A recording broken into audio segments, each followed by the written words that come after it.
good afternoon and welcome back to the fourth broadcast for the Book Lovers Corner for 2019. We are being broadcast by the Wairarapa Community Access radio station Arrow FM 92.7 every fourth Tuesday of the month at 3:30 to 4:30 throughout the year. This is one of 12 community access radio stations in New Zealand, and we are sponsored by the wonderful independent bookshop in Carterton called Elmo's Books, which has a Facebook page that you might find interesting.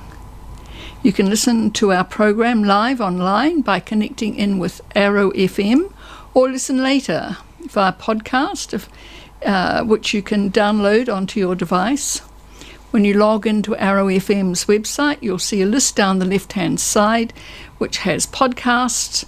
Then after that it has Listen Live, which you can press to listen to us live. And you can also see us on YouTube. So just put the Book Lovers Corner in and it'll come up on YouTube. And you'll be able to see us live, or see us as we are. We'd appreciate any feedback that you can offer by contacting the station's Arrow FM's Facebook page. Indicating a like for the program would help us to find out more about our audience. Now, we do know that we have local, national and international listeners. I'm Valda Kirkwood. The other members of the team today are Gareth Rapson and our occasional contributor Julie Crossland, while Sue was up on Waiheke Island in doing grandmother duties. So welcome Gareth and welcome Julie.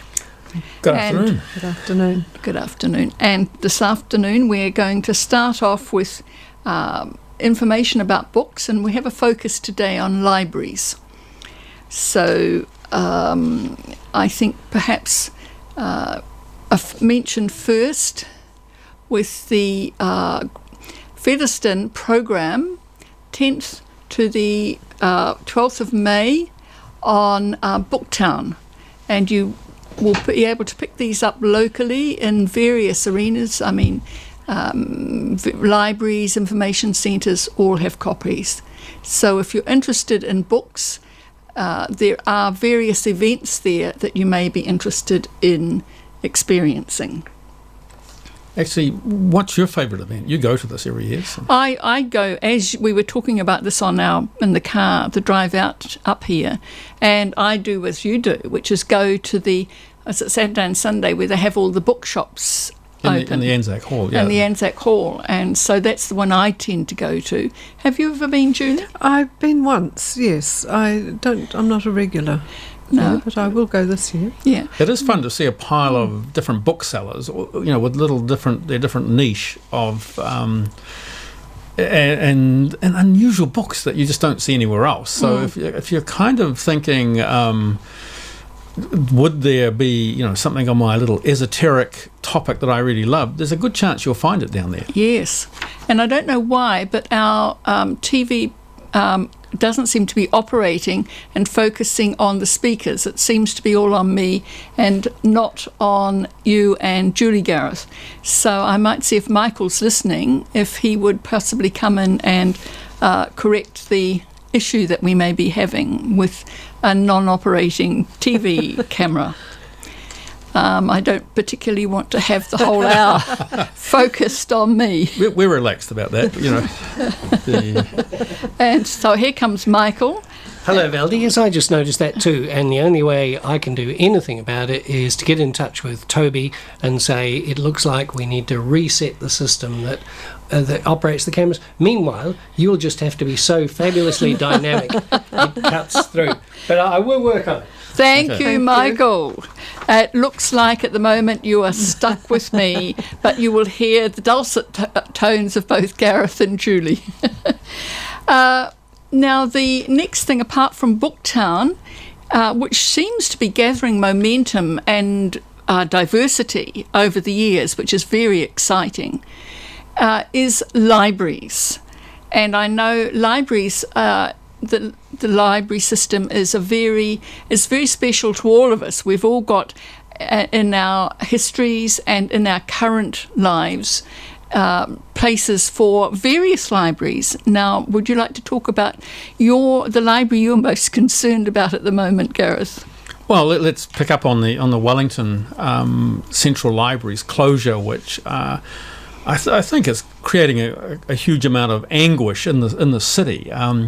You look at the numbers that they do, like 3,000 people a day come through, which you add that up for 20,000 a week, a million citizens a year are visiting that, which they call it the capital's dining room or living room. It is a much beloved place, and for it to be missing in action is vexing a lot of people. Excuse me, we do have visual of Gareth and Julie now. So. Right. I see that they've announced that there's a pop-up at 11 Manor Street coming in May, which will be for library services, so people wanting to access internet, and I think there'll probably be new books and a range of services.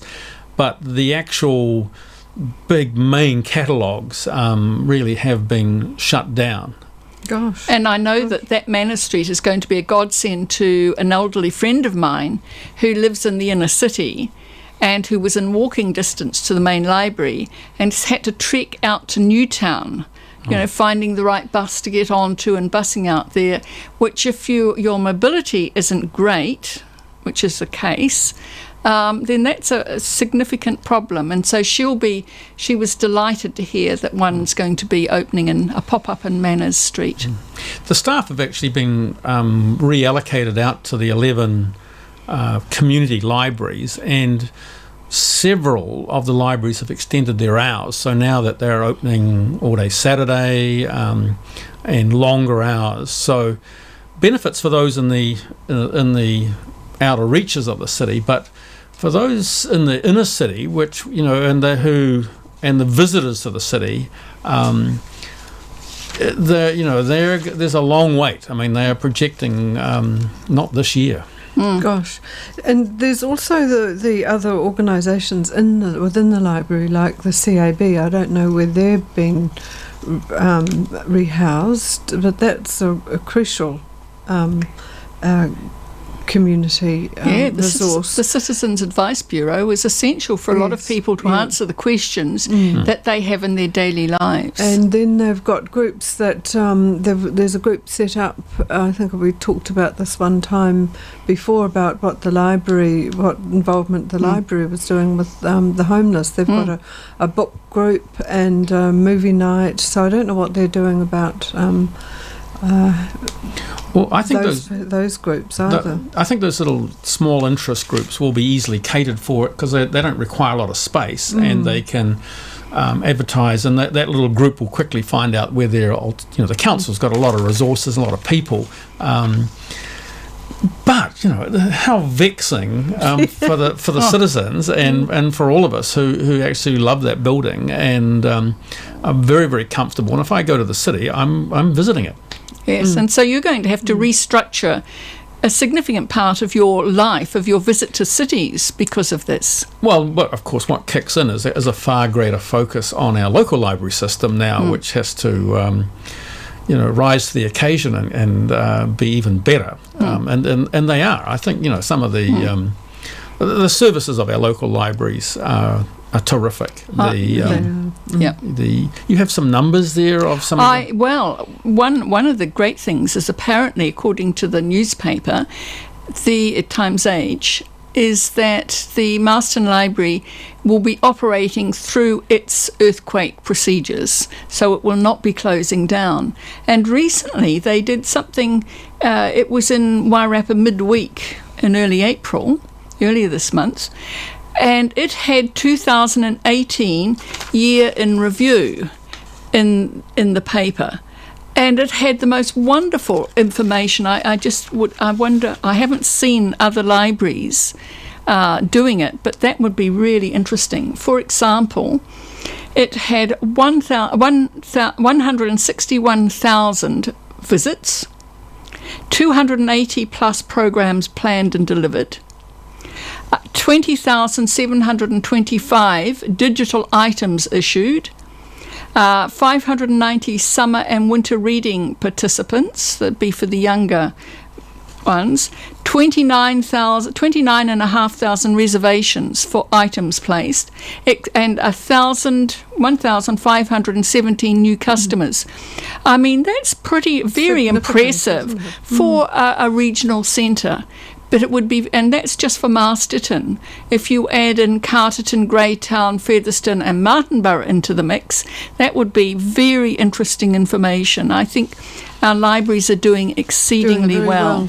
Oh yeah, no, I mean, the Greytown Library is a superb operation. Terrific staff, right on top of the scene. The book club, I'm there. If we give them mention our books that are coming up in the future, they will purchase them if they think they'll be of interest to the readers.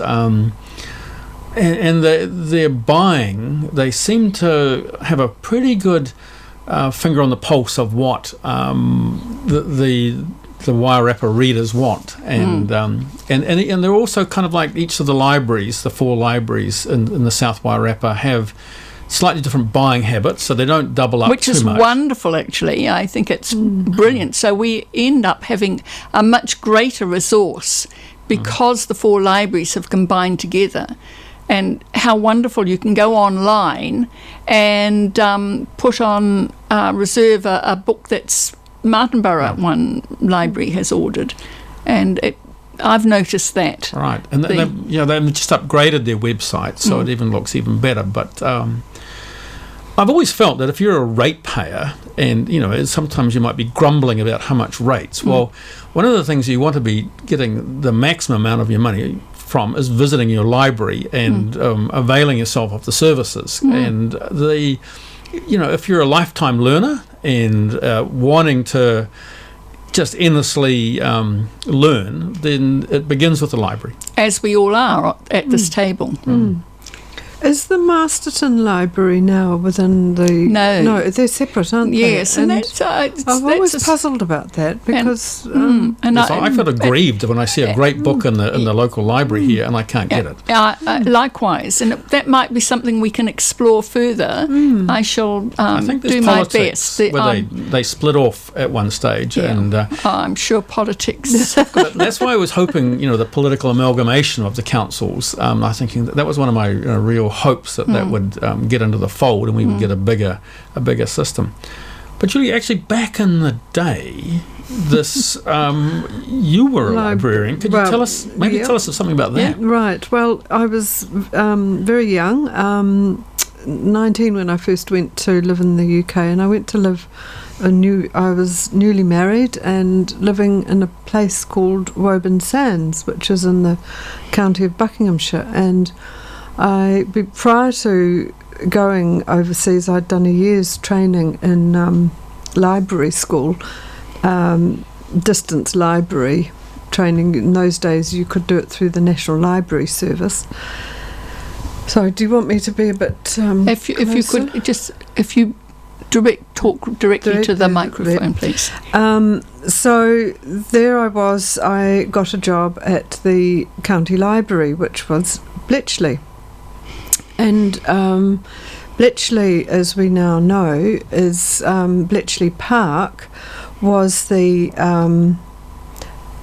place where the Enigma code was cracked, which we didn't know about in those days. We were told that vaguely it was a listening station, had something significant to do with the war, and then only later, I think it was about the 1990s or early 2000s, we learned about the full role of Bletchley Park. But in those days, my new husband was studying at the Bletchley Training College, and I was working in the library at Bletchley, and being a young woman, was very excited to be able to go on the mobile library. When the mobile librarian was either on leave or off sick or going off on further study or wasn't there.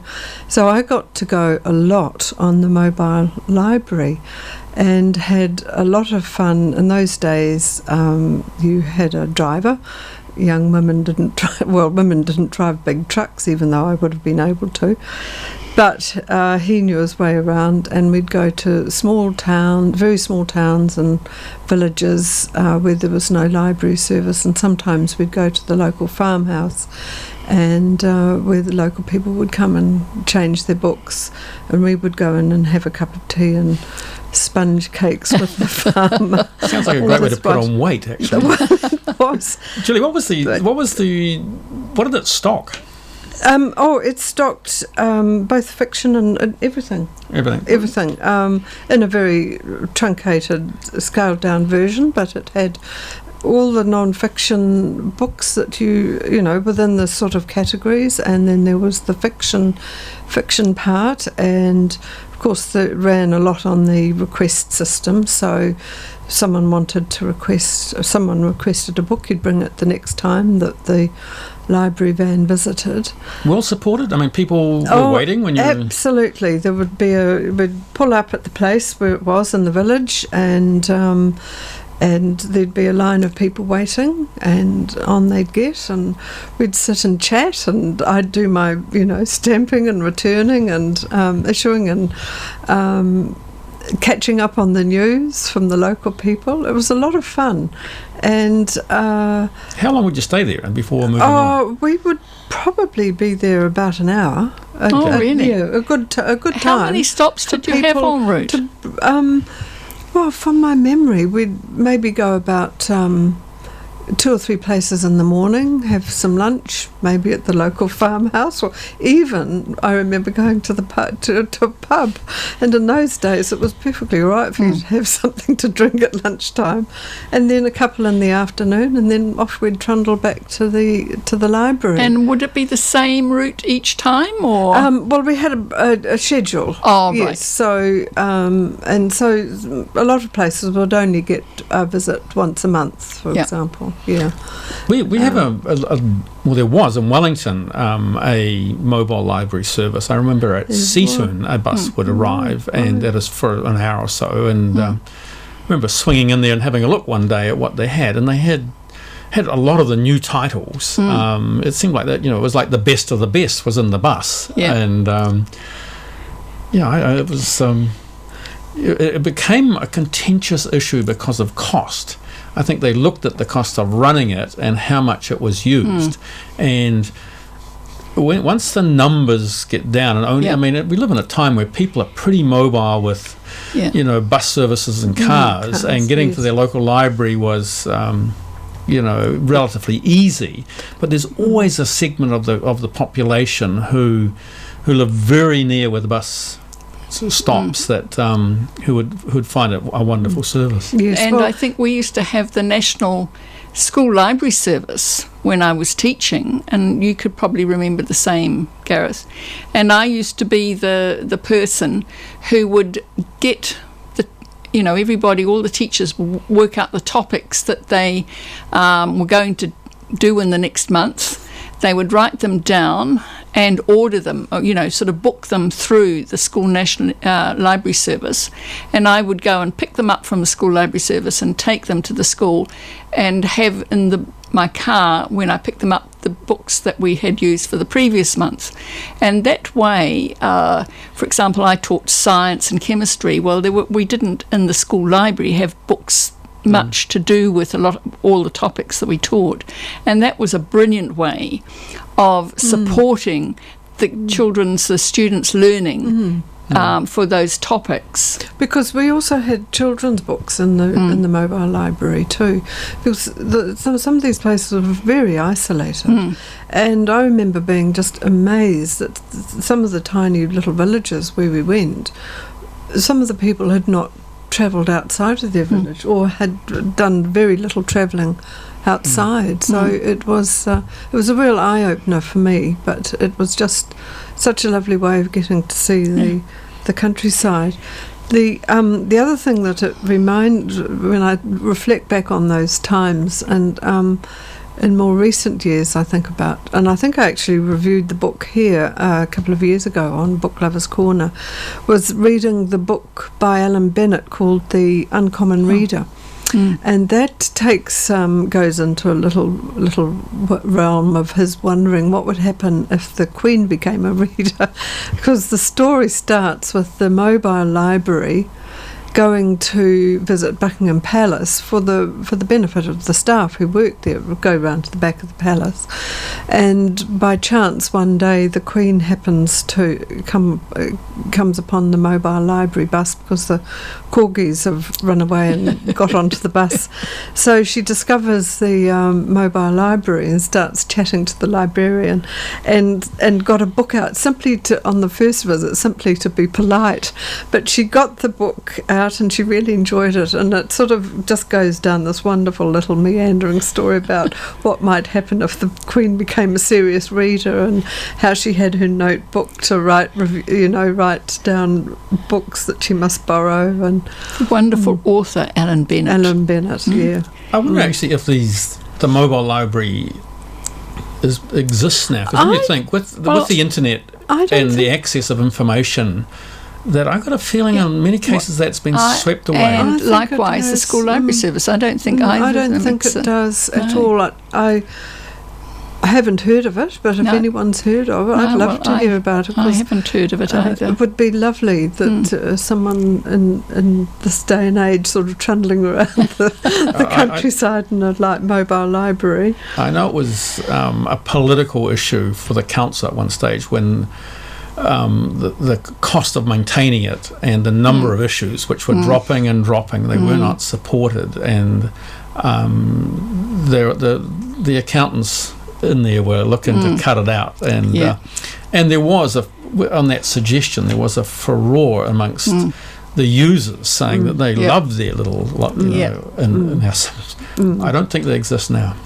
Well, I think that sort of brings the whole non-existence of things that we grew up taking for granted no longer existing, and I think that closes this little segment about libraries, and I'll get into more later on. But I think now, Gareth, you were going to talk about... I'm going to talk about Sebastian Faulks's latest book, Paris Echo.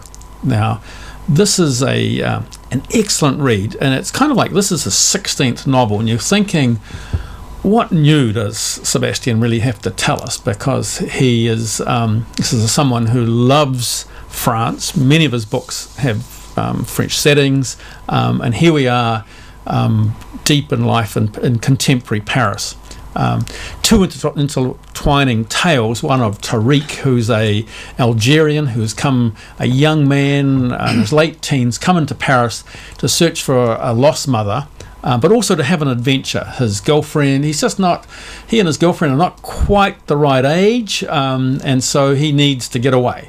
And so he arrives, and then we have Hannah, who's an American researcher who's returned to the city after 10 years, and is deeply involved in research of Parisian woman in World War II.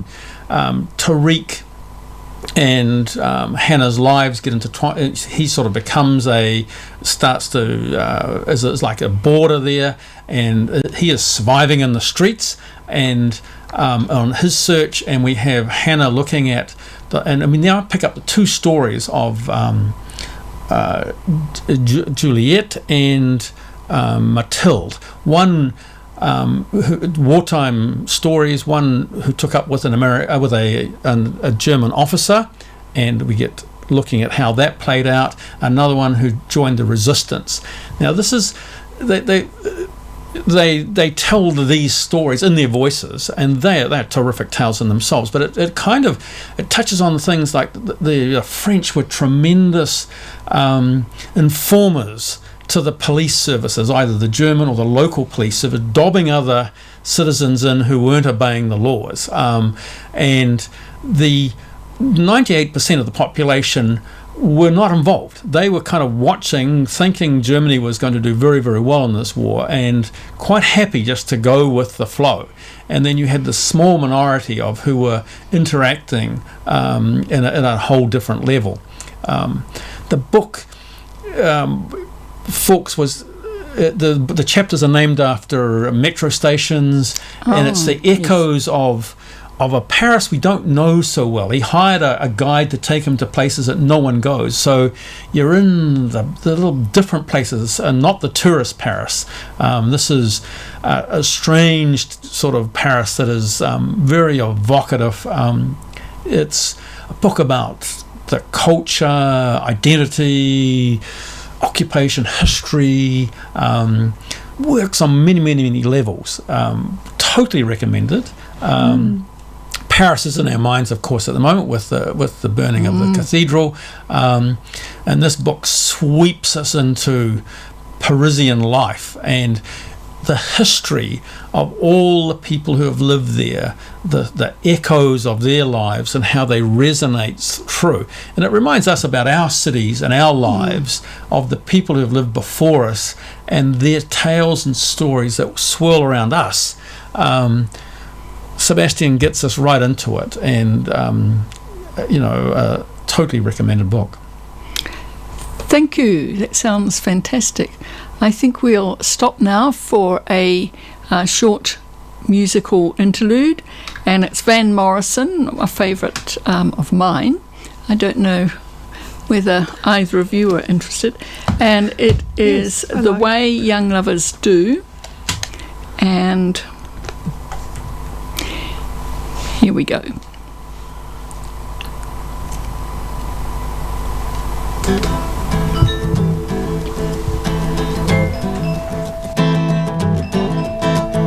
We strolled through fields all wet with rain, and back along the lane again, there in the sunshine, in the sweet summertime, the way that young lovers do. I kissed you on the lips once more, and we said goodbye at your front door in the night time. Yeah, that's the right time to feel the way that young lovers do. Then we sat down our own star and dreamed of the way that we were and the way that we wanted to be. Then we sat on our own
Well, welcome back to Arrow FM 92.7 and the Book Lovers Corner.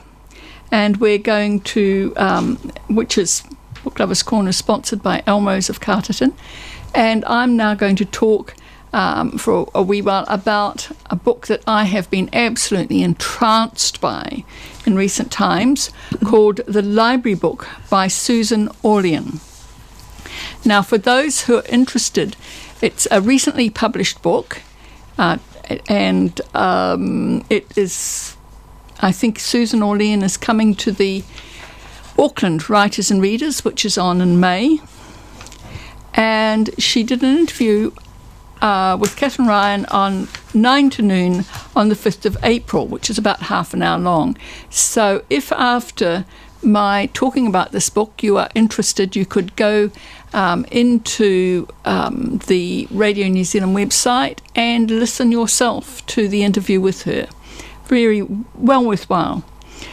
The book is about the fire in the Los Angeles State Library, which happened on the 29th of April 1986. And nobody seems to have known about it. And the reason being that, of course, that is the date that Chernobyl happened. So it just got lost. It just got lost, and it just shows you how many really important things can get lost because something else has taken over the news. And the reason why she got into writing it was she shifted to Los Angeles. She'd grown up very much a library kid, as we all sort of did, and hadn't been to the library for to a library for some time, but had a son, and they shifted to LA, and she wanted to introduce her son to the library so that he could have the same sort of library experience that she had had growing up. And so she enrolled her son, and thought while she was there she would enroll herself. And while she was there, she was asked, would you like a tour of the library? Well, what a wonderful thing to do. And she said, oh, yes, please. And because she's a writer, she really jumped at the opportunity. And as she was going around the stacks with the person who was doing the guide for her, or guiding her, he picked up a book and said, oh, this smells smoky. And her reaction, as probably ours would be, you don't allow people to smoke in the library, surely, people. And he said, no, it was from the fire. And that's how she heard about the fire, and she was so intrigued by what she heard that she wrote this book. And it's absolutely intriguing. Unfortunately, I can't show you the cover because it's a library book and I've had to take it back.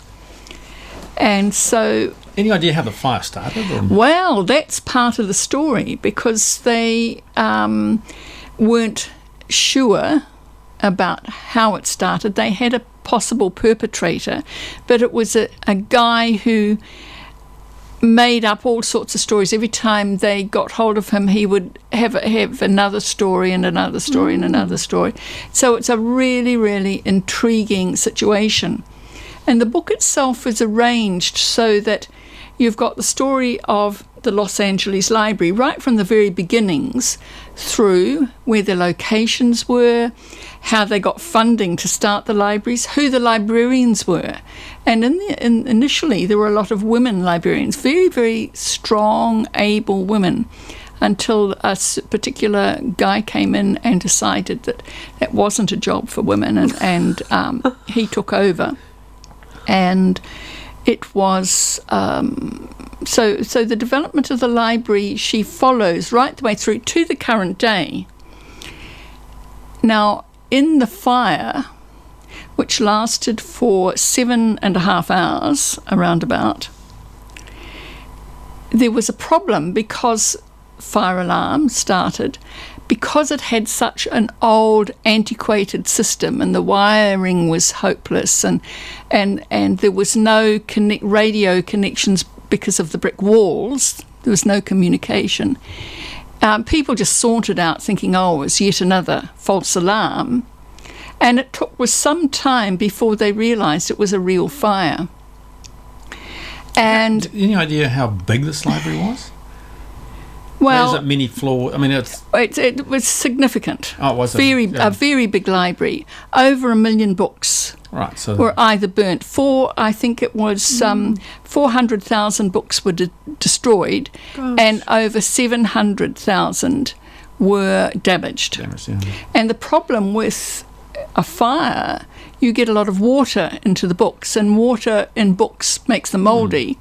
So they had to try and organise a system to get all the books out, and they formed a chain gang. And the books then, were packaged up and went onto trucks, and they were then stored in frozen food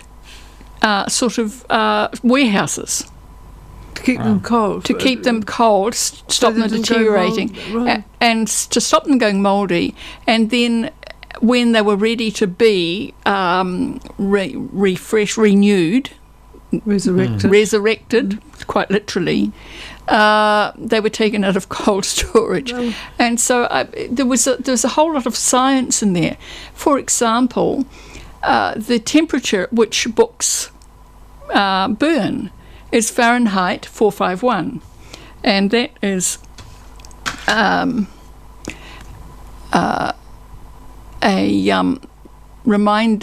that's brought to notice in another book, because of course, because I was so entranced, I went into the library to find other books about that.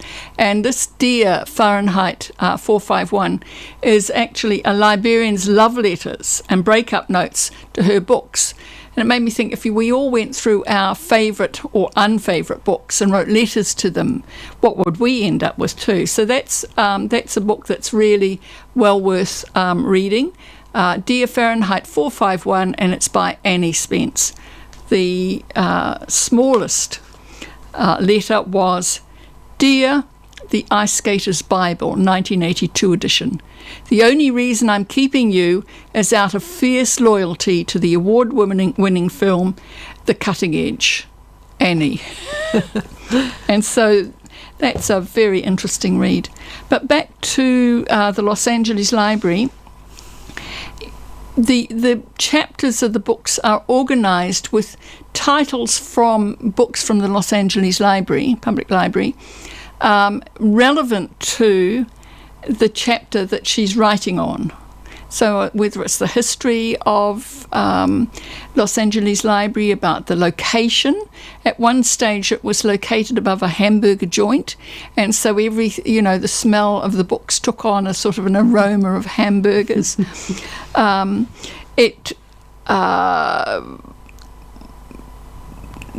looking at the funding of libraries.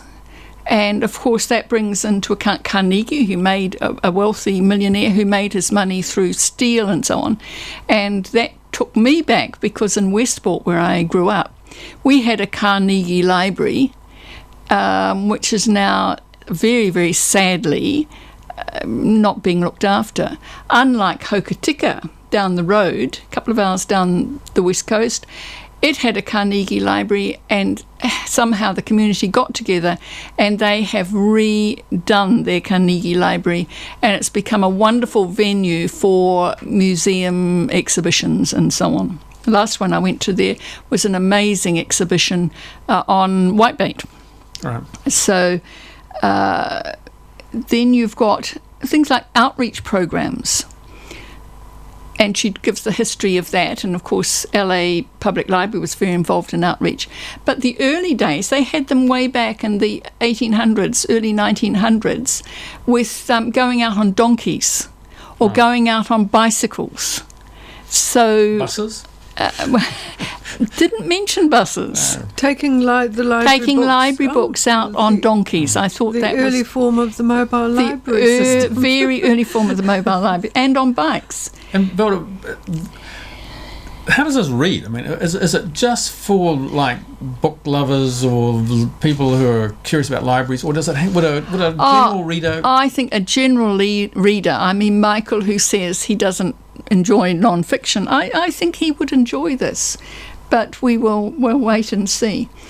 So throughout the book, what comes across are the crucial people who have been instrumental in very particular ways. For example, there was a guy in Los Angeles who his passion was collecting maps, and he just had every map you could think of he had, and he died. Well, where were the maps to go? Well, they went to the LA Public Library, and so LA Public Library has this amazing collection of maps, because one man had whose passion was, or his hobby was, collecting maps. And so it's just absolutely, I found it fascinating, and I'm sure other readers will too. And she ends up with saying fundamental reason for writing it was to tell people about a place I love that doesn't belong to me but feels like it is mine. And we were talking about this before, and we all feel this about libraries. The libraries don't belong to us, but we feel they do. And they make a difference to our lives, a significant difference. So thank you, librarians, particularly in the Wairarapa region, particularly in the South Wairarapa region, where we all come from and whose libraries we use. And particularly our sympathy goes out to the librarians in Wellington Public Library. We thank you for the contributions you make to the quality of our lives, which is significant. Did the book engage with, libraries are endlessly refreshing themselves, and they need to get rid of old stock, or stock that didn't engage the citizens. And to me it sounds like, okay, the big fire, apart from the collections, but imagine a library of this note would probably be able to regenerate and get a new stock, but also develop new services. Right. And because without it, you realise what the losses are, and particularly, as Julie was saying, the social impact of libraries and people meeting there. And so, what one of the things they did, they set up. Because there's a lot of homeless around, they set up a day where all the services came together that supported people who were less able or less involved in communities, the homeless, and they set up all these different support systems or support organisations, and had them in the library, so people could come in and they could be directed to which ones, whatever help they needed.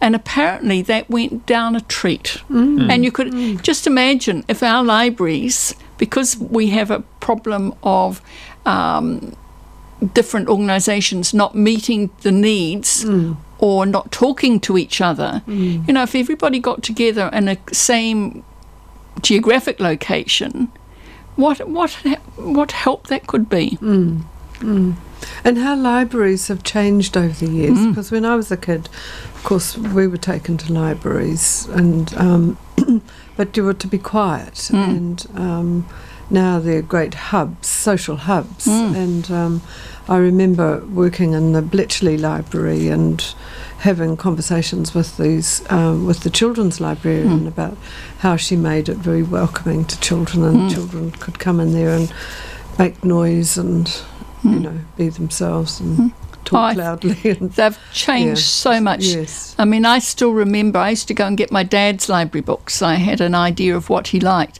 and his library number was 352, which is etched in my being. And so libraries throughout our lives. The reason why I ended up studying chemistry as I did was because I got a library book out of the Westport Public Library called The Building Blocks of Matter, and fell in love with the periodic table as I was reading it. Right. And that's why I went off and studied chemistry. So libraries can change our lives. Yes. It was the 150th anniversary of the periodic table this week. Was it? As an aside, a library story. I was Newtown Library in Wellington, and I was this is not. I look at this slightly cringingly, and I was in the children's section, so I must have been probably about 10 or 11. But in that library, you had a children's library card, but my reading tastes were far now into, and junior fiction wasn't a developed area back in the day. So I wanted to read from the adult section. So I began to take the books home without just putting them under my jacket, and because they couldn't, and of course, and I started to acquire my favourite books in my own little library at home. But of course, it reached such a size that one day my mother snapped me and says, "Well, what's the story? What is the story of all these books?" And so I fessed up, and so I then began with her taking them back to the library in a small suitcase over a period every day I'd arrive back giving them back. But at the end, the head librarian asked me she could meet with me, and so we sat there and we talked about it, and then she gave me my adult library card as a 10-year-old. She said, now you can take these books out. And we actually became great mates. And I would go there pretty well every day after school.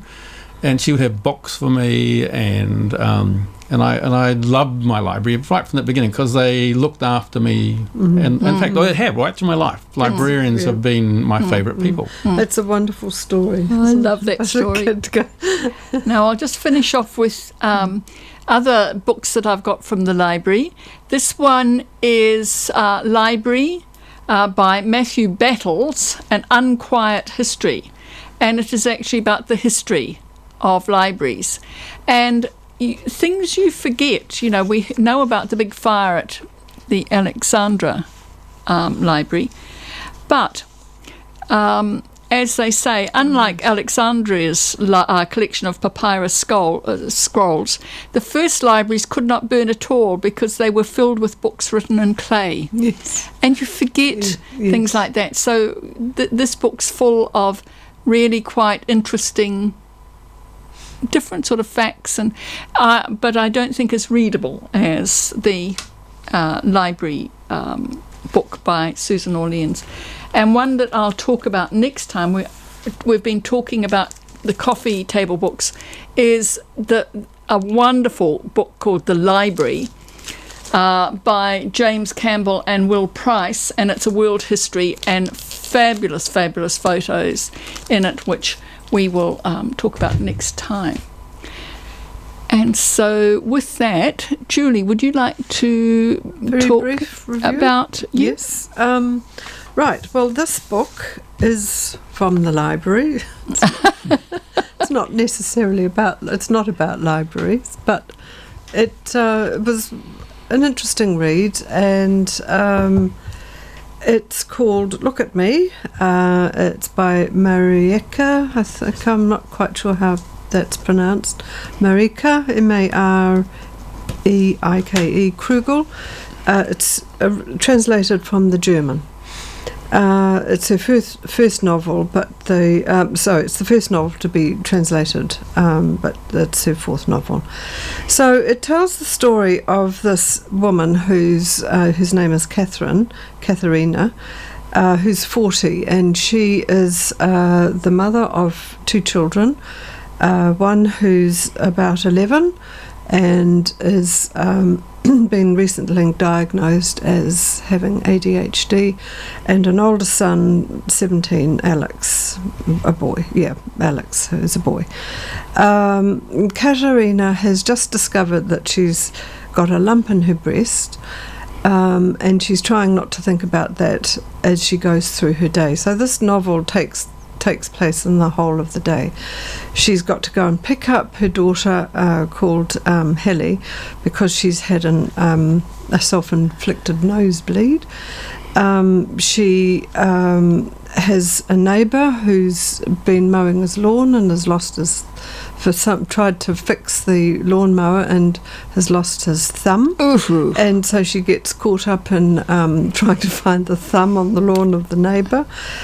She's trying to get ready for an old university friend who's coming to visit her that night.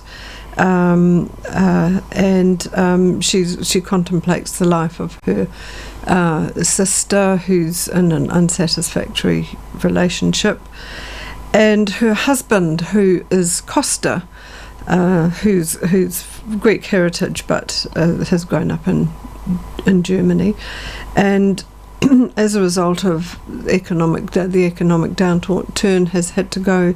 He's an architect and has to go and work in Berlin during the week and comes home in the weekend. So she's effectively a single mother during the week, and so the story unfolds throughout the day as all these chaotic things happen, and she drives from A to B to C to D to E to F, trying to sort of get things sorted out, and all the time sort of contemplating what's going to happen to her with this lump in her breast, because her mother died of breast cancer, and she's trying desperately hard not to think about it. It has the overtone is quite humorous. It sort of pick up on the chaos and the drivenness and the frantic nature of her day. But underneath there's this more sombre tone going on about what the backstory of her growing up and without a mother who died when her mother died when she was in her early teens. How would New Zealand audiences? Well, I really personally I related to it. I thought it was I was engaged right early on from the Chaotic start. Lives of Parents is kind of like, I think, worldwide, but yes, and it had a humour, but it was what was going on underneath that sort of gave it its kind of gravitas and the German sense of humour that we talk about. It did have that, and parts of it were, I was thinking, oh no, what next? She's a highly likeable character, Katerina. And Costas is too. The novel is written from Katerina's voice, and Costas is a sympathetic character, but they have to spend their lives apart during the week. Is it a woman's book? I think that probably women would be more attracted to it, but I couldn't speak for all. I do like books in translation, and I mean the translation works. I mean that's fluent. I think it's very readable. As I say, I'm quite picky these days. If I'm not engaged by the page 40 or whatever, it's gone. I'm the same. And, I think we all. Yes, I am too. Low tolerance. So low tolerance is not. Life's too short, and so it has that engageability. She's a very engageable character, and the daughter, the poor daughter, who's called Helly, with the ADHD, is going to have a lot of trouble as she hits her teenage years and puberty. So and it ends with an incredibly dramatic. The ending is dramatic. Spoiler alert here? Or no, it's kind of not. I'll try not to spoil it alert. But she gets the friend who's visiting to drive her to Berlin that night, because she has to tell Costas what's going on, and there's this amazingly dramatic ending to the novel, and funny but quite sad too. So now I'm curious. Yes, definitely. I definitely recommend it, and the ending is quite amazing. And so as we sort of talk about the books we've been reading, so yours is again, Julie? Look at Me by Marieke Krugel. It was first published 2017, but the translated copy is 2018. It's in the Carterton Library. So all the books we're talking about are very recent publications. And Gareth? Paris Echo published this year his 16th novel, and Elmo's have sold a lot of copies. This is Sebastian Fawkes. Sebastian Fawkes, Yeah. and they do have more copies. And I know Carlton Library even has two copies available. So obviously, it's been a book that has been in demand. Yes. And the book that I mentioned or talked about was the library book by Susan Orlean, which I got out of the library, and it's in demand because I couldn't reissue it so I could show you today. And Elmo's also have it on their bookshelves. And I mentioned also Library, An Unquiet History by Matthew Battles. And Dear Fahrenheit 451 by Annie Spence. Now, interesting about Fahrenheit 451, I think Raymond Chandler, the author, the writer, playwright. Chandler, yeah. He wrote a book about an errant fire policeman who was a bit of a firebug, and he had given it a name. But when he found out about the temperature, he renamed it Fahrenheit 451, the temperature at which books ignite. Ray Bradbury. Oh, sorry, did I say, who did I?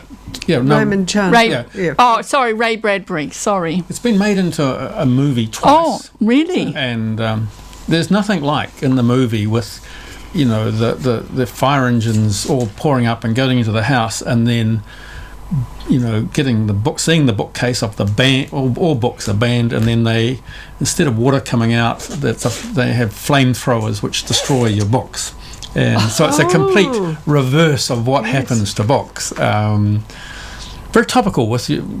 Links in very well with your the burning of the library. Oh, I hadn't realised. And apart from getting why did I say Raymond Chandler? That's anyway. And one final one that to mention before we close off is in the Times, Wairarapa Times Age on Saturday. There was a mention of The Librarian of Auschwitz by Antonia Iturbe, Iturbe, which is a novel based on a real story of Dieter Krauss, and it's for the intermediate age group of readers. It's in the window at Elmo's. Oh, it's in the window at Elmo's. Oh, that was very, very careful observation there, Gareth. Right. Well, thank you very much. We look forward. Thank you, Gareth. Thank you, Julie. You're welcome. And thank you, librarians everywhere and yes. libraries everywhere from which we have enormous sustenance over our lifetimes. So thank you and goodbye, and we'll see you in a month's time. Bye.